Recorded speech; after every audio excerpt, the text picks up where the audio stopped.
A warm welcome. I am Professor Anja Matwijkiw and the faculty research I'm presenting for the bicentennial celebration of the founding of Indiana University is based on the so-called Burqa Ban trend. The burqa is an Islamic headscarf, and it's become the paradigm of wrongdoing. Here I've listed 26 countries. Denmark is one of them, and it's using law to make it illegal to wear a full face Islamic veil like the burqa. That's known as an illiberal response because you are restricting freedoms that otherwise count as constitutional liberties and international human rights. It is a blanket burqa ban because it is illegal to wear a full face veil in any part of the public space. So it's general. Here you see paragraph 134C of the Penal Code, Law L219, whereby the wearing of the full face Islamic veil is now a criminal act, and it will be punishable with fines. The assumption is that Muslim women who wear the burqa or the niqab, which is also a full face Islamic veil, are actually victims of negative social control. And so it's not just security, but it's also gender equality that were part of the official rationale for the drafters of that criminal provision. So on the one hand, you have a government that punishes illiberal conduct, that is freedom deprivation on behalf of others, social negative control, but the law itself also uses illiberal coercion because the law forces Muslim women to uncover. And even if they report, which they have done according to university studies in Denmark, that they are using their own autonomy, the response will be that they're using autonomy in an appropriate manner. You are rejecting Danish values, you are making yourself a member of a parallel society. You should not. Why not? Because it clashes with transparency. And so here you can see why the burqa is a paradigm of wrongdoing. It covers not only the whole face, it covers also the eyes. So is it shooting sparrows with a cannon when you consider the fact that there are only between 50 and 200 burqa wearers in Denmark? Well, in one sense it's not, because one burqa wearer or one niqab wearer is one too many. According to the Prime Minister, the burqa and the niqab do not have their place in the Danish society. They symbolize the conception of the woman and of humanity to which we are fundamentally opposed. So you have a culture clash, and the legislators saw themselves as value warriors who fight to conserve Danish values in response to public demand. That is, they are proceeding on the assumption that the majority of the Danes are in agreement with them. And this is called neo-nationalism. Let me provide a little context. In 2020, a team of international researchers gathered at a roundtable in Sweden, the Royal Wallenberg Institute of Human Rights and Humanitarian Law, where I was the Fulbright Distinguished Chair of Public International Law.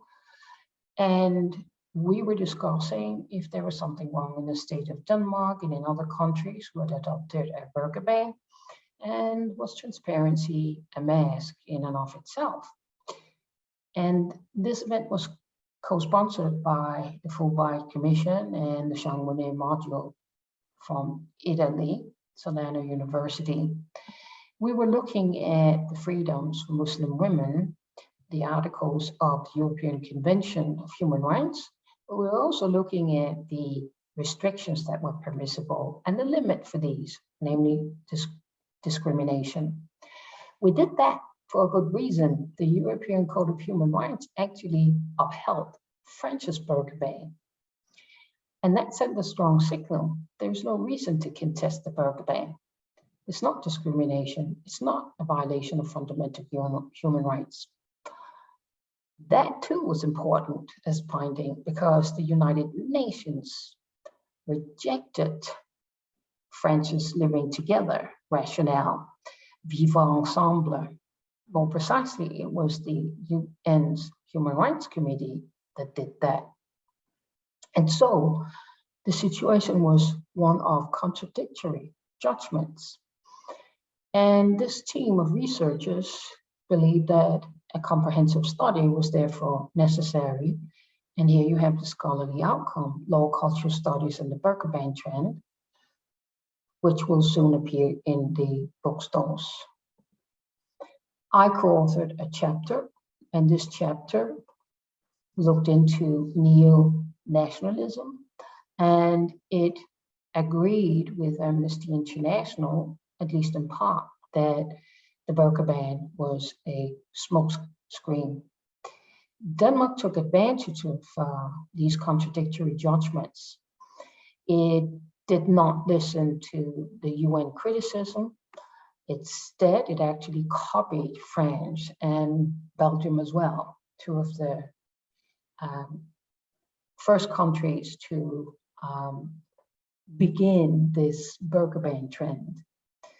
So 10 years after Denmark adds its own Burqa Ban and the rationale that it's the right of the Danes to live in a public space that makes interaction easier, and the burqa and the niqab is in the way of that. So what should be given special attention is the Danish democracy. There is no room, again, for that burqa, for that niqab. But it wasn't just about our freedom as we, the Danes, perceive it. It was also about our welfare, our Danish welfare state.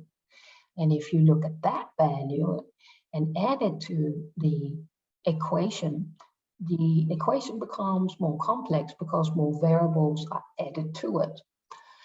And the value of welfare has undergone quite a U-turn with the situation with refugees and asylum seekers. But as you can see here, since it began in 2001, it's actually a whole decade before the crisis situations that we had, say, in 2015, so much, much earlier.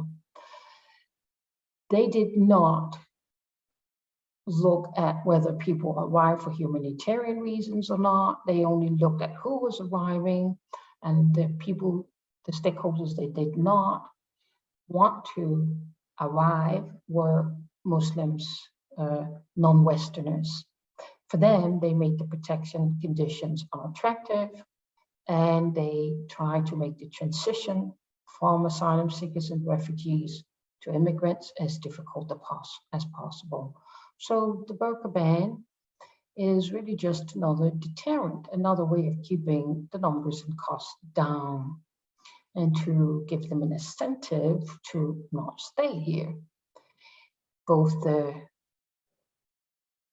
right side of the political spectrum and the left side of the political spectrum agree. Here you can see a quote from the Social Democratic Party. They believe there's a fundamental contradiction between the liberal immigration policy and then the Danish welfare state. So in terms of values, it's all set up as a zero-sum game because the assumption is that the religion of Islam cannot be separated from political extremism. And that means that it's really them who are intolerant towards our values instead of us toward them.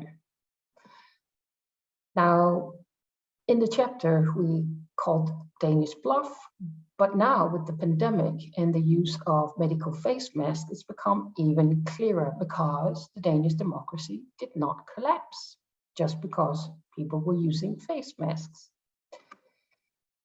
No less than 100 policies and laws have been adopted. And here you have some that complement the Burqa Ban. Law L80 has a mandatory handshake provision that also challenges modesty for Muslim women. And then we have the book, Law L-140, that actually makes permanent residency a non-option. And that started in 2019. Why? Because it was not possible. So the legislators assumed to integrate Muslims into the Danish society.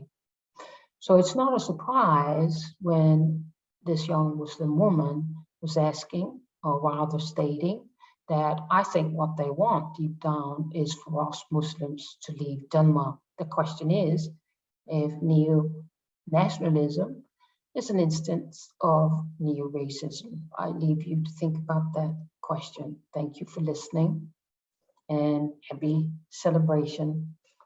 Goodbye.